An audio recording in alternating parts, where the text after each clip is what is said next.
What sinks you is forgetting who you are. Jesus of Nazareth was in the boat with his disciples, and a storm arose. The sky split open, the waves crashed, and the wind roared. Then the impossible happened. Jesus walked on water. Not as a trick nor as magic, but as a lesson for those with true vision. And Peter, the most impulsive, the most human, the most like you and me, said, "If it's you, call me." And Jesus didn't give him a sermon, didn't give him a plan, didn't say, "Come when you're healed." He never said that. He only said one word, "Come."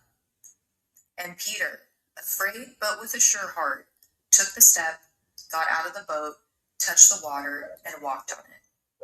In that instant, Peter remembered who he was. What happened?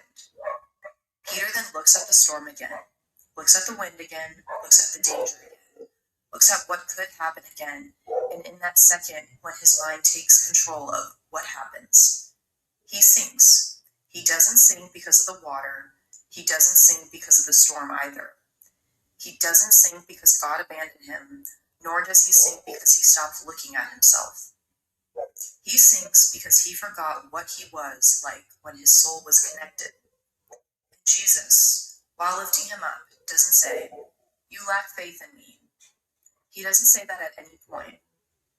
What he does say is, "You have little faith. Why did you doubt yourself?" That's how everything is in life. Here comes your truth, a truth that will break your soul.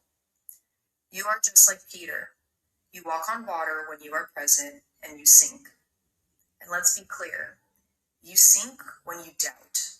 You sink when you compare yourself, when you feel guilt, when you give into your sadness and discouragement, to your old wounds, without forgiving the one who betrayed you or lied to you, when you believe your fears have power over you.